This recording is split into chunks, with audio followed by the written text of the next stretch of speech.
Marco Rubio has just crossed a line that nobody saw coming.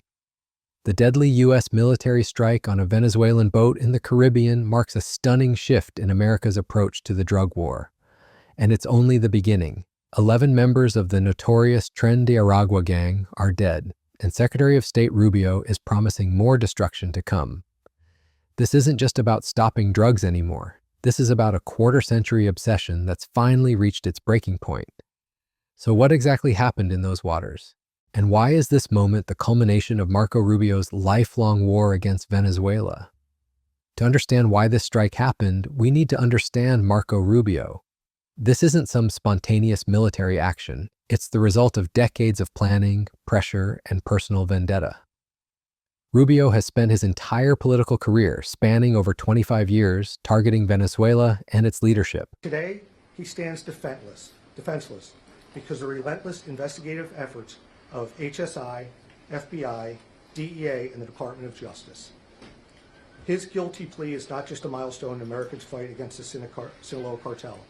It's a victory for the victims whose lives were shattered by his ruthless regime. His parents fled Cuba in 1956, just years before Castro's revolution, and that experience shaped everything about Rubio's worldview. Growing up in Miami, surrounded by Cuban exiles who lost everything to communism, Rubio developed an unshakable hatred for leftist governments in Latin America. Venezuela became his primary target. Under Hugo Chavez and later Nicolas Maduro, the country transformed into what Rubio saw as a communist stronghold in America's backyard. He consistently pushed for economic sanctions, advocated for military intervention, and even argued that Venezuela posed a direct national security threat to the United States. In a 2018 interview, Rubio said there was a strong argument for using U.S. armed forces against Maduro's regime, claiming it had become a threat to the region and to the U.S. But what makes this strike so significant isn't just Rubio's history, it's the target. The boat was allegedly operated by Tren de Aragua, one of the most dangerous criminal organizations to emerge from Latin America in recent years. This Venezuelan gang has become the poster child for everything Trump's administration sees as wrong with immigration and border security. And understanding Tren de Aragua is crucial to understanding why this strike represents such a dramatic escalation. Tren de Aragua started in the most unlikely place. That's silly. That is absolutely ridiculous. Let me be clear. The president is begging me to call him to ask him to do something that we don't want. He wants me to call him and ask him to call in National Guard to the city of Chicago. We don't want it. So that's why I'm not calling the president. I have been very clear about what we do want. What we do want is civilian law enforcement assistance. We want to make sure that we have enough FBI, ATF, DEA on the ground. We have some already, as you know. They do really good work, working in tandem with state police, working in tandem with Chicago Police Department. But we can use more. We can interdict more drugs and more guns that are coming across the border into the city, into the state of Illinois. And there's more work that we can do to make sure that we're fighting crime with, again, civilian law enforcement. And I've been very clear about that. The president wants me to call him about National Guard. I'm not going to do that. Inside Venezuela's notorious Tacaron prison in the early 2000s. This wasn't just any prison, it was a place where gang leaders had their own zoo, nightclub, and even a bank inside the walls. The Venezuelan government had essentially lost control, and Tren de Aragua filled the power vacuum. By 2014, they had taken complete control of the facility, using it as their headquarters to order kidnappings, robberies, and murders outside the prison walls. What made Tren de Aragua different from other gangs was their timing and their opportunity.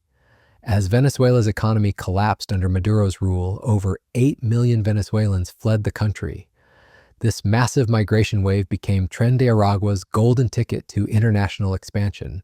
They recruited from the diaspora, establishing criminal cells throughout Latin America, first in Colombia, Peru, and Chile, then spreading even further. The gang's business model was brutally simple but effective. They controlled unauthorized border crossings, engaged in human trafficking, and exploited desperate migrants. Their crimes weren't just about money, they were about terror, bodies found dismembered in sacks, victims buried in cement, executions filmed on cell phones and spread through social media. They used fear as their primary weapon, and it worked. The reach of their terror extended far beyond South America. By 2023, Tren de Aragua had been reported in Texas and Chicago. The Biden administration took notice, labeling them a transnational criminal organization in July 2024. But it was Trump's return to power that turned this into a full-scale war. In February 2025, Trump designated Tren de Aragua as a foreign terrorist organization. In March, he invoked the 1798 Alien Enemies Act, claiming the gang had invaded the United States under Venezuelan President Maduro's direction. This brings us to Tuesday's strike. The details are still emerging, but what we know is shocking. U.S. forces tracked a boat leaving Venezuela, allegedly carrying drugs and operated by Tren de Aragua members. Instead of the traditional approach of interdiction and arrest, President Trump ordered something unprecedented: complete destruction. The boat was obliterated, killing all 11.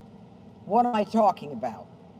I'm talking about 363,000 pounds of benzyl alcohol, along with 334,000 pounds of N-methylformamide.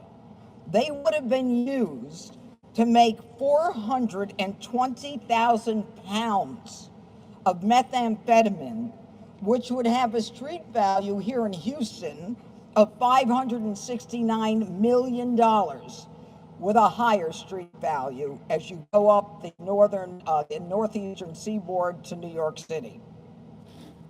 Now, the labs that were under construction, that were being used to integrate these chemicals to make the methamphetamine, were under the geographical control of the Sinaloa cartels. And these cartels are capable and are known to make more than 1 ton of methamphetamines a week. Now, because President Trump and Secretary of State Marco Rubio have declared the Sinaloa cartel a foreign terrorist organization, it gives all of us in law enforcement the ability to move quicker and to seize quicker. And this cartel, as I'm sure all of you know, is one of the largest producers and traffickers of fentanyl, and they use murder, kidnapping, torture, and violence as a way of doing business. And let it be known that anyone who is working with them, People on board. Rubio's justification was chilling in its simplicity. The United States has long, for many, many years, established intelligence that allow us to interdict and stop drug boats. We did that. And it doesn't work, he said at a press conference in Mexico City.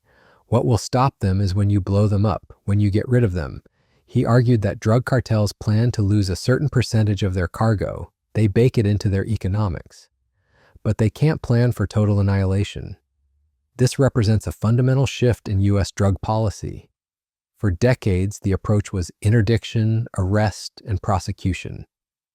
Now, under Rubio's influence, it's become search and destroy. The Secretary of State was clear about what comes next. It'll happen again. Maybe it's happening right now, he warned. The President of the United States is going to wage war on narco-terrorist organizations. The strike raises serious questions about legal authority and international law. When asked about the legal justification, Rubio deflected to the White House counsel but emphasized that Trump had designated these groups as terrorist organizations just weeks earlier. The terrorist designation is crucial. It provides the legal framework for treating gang members as enemy combatants rather than criminals, opening the door for military action instead of law enforcement. This new approach gives law enforcement unprecedented ability to seize property anywhere in the world connected to these organizations and, more importantly, justifies the use of lethal force. But there's a deeper strategic calculation at work here. This isn't just about drugs or even Tren de Aragua specifically. This is about sending a message to Maduro's government in Venezuela. Rubio has long believed that Venezuela poses an existential threat to U.S. interests in Latin America. The strike demonstrates that the Trump administration is willing to use lethal force against Venezuelan-linked targets, even in international waters. The timing is also significant. The U.S. has deployed 3 warships to waters near Venezuela as part of an anti-drug mission. Venezuelan President Maduro has responded by calling the naval presence an extravagant threat. Absolutely criminal, bloody. He's deployed his own military forces to the coastline and vowed not to bow to threats. The stage is set for a much larger confrontation. The tensions are escalating rapidly. State governors are being asked to deploy National Guard units, though many are resisting calls for military intervention in their cities. They want civilian law enforcement assistance, more FBI, ATF, and DEA agents, not soldiers on their streets. The debate over how to respond to these threats is creating divisions even within the administration's own ranks. Maduro himself has identified Rubio as the architect of this escalation. Mr. President Donald Trump, you have to be careful because Marco Rubio wants your hands stained with blood, with South American blood, Caribbean blood, Venezuelan blood, Maduro told reporters. The Venezuelan leader claims his government maintains 2 separate communication channels with the Trump administration, one with Rubio's State Department and another with Trump's special envoy Richard Grenell, who apparently takes a more conciliatory approach. This internal division within the Trump administration is crucial.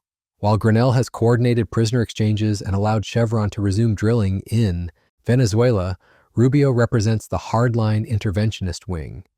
His approach has always been confrontational, and now he has the power to act on his convictions. The reaction from Trump's base has been notably supportive, unlike the division that emerged over potential U.S. involvement in Middle East conflicts.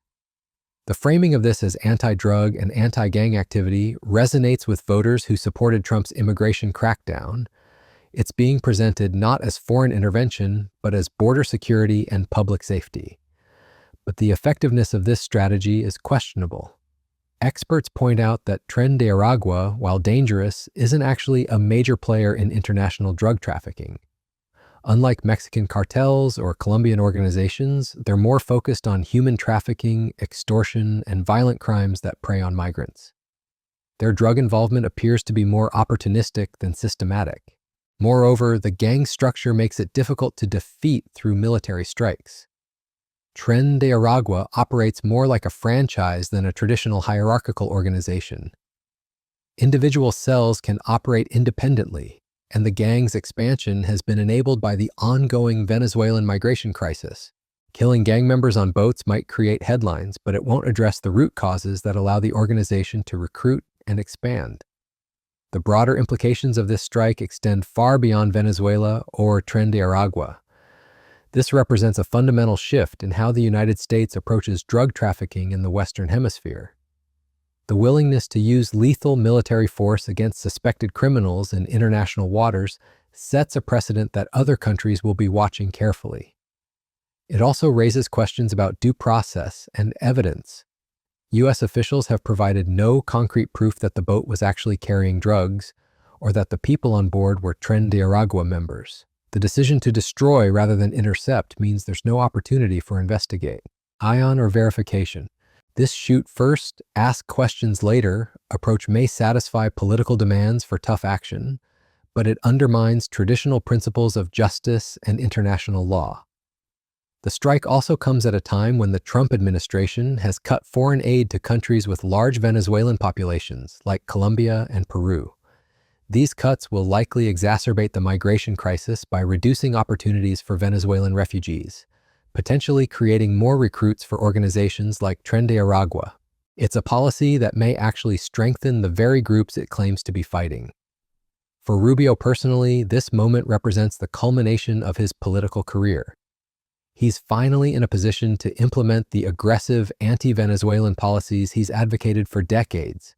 His influence over Trump's Latin America policy during the first term was significant, but now as Secretary of State, he has direct operational control. The strike on the Venezuelan boat isn't just military action, it's Marco Rubio's vision of American foreign policy in action. The question now is whether this approach will achieve its stated goals or simply escalate tensions toward a broader conflict. Maduro's government has already responded with military deployments and threatening rhetoric. Venezuelan fighter jets have conducted what the Pentagon called highly provocative flights near U.S. Navy vessels. The situation is rapidly moving beyond law enforcement toward something that looks increasingly like the early stages of military confrontation. Rubio's promise of more strikes to come suggests this is just the beginning. The Trump administration appears committed to a strategy of escalating pressure on Venezuela through military means. Whether this leads to the collapse of Maduro's government or a wider regional conflict remains to be seen.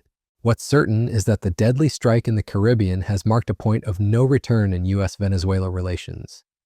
The broader war on drugs has found a new front, and Marco Rubio is commanding it. After 25 years of political advocacy, economic sanctions, and diplomatic pressure, he's finally gotten his wish: direct military action against Venezuelan targets. The 11 people killed on that boat represent more than casualties in the drug war. They're the first victims of what Rubio sees as a necessary confrontation with the last vestiges of communism in the Western Hemisphere. The stakes couldn't be higher. This isn't just about stopping drug trafficking or dismantling criminal organizations.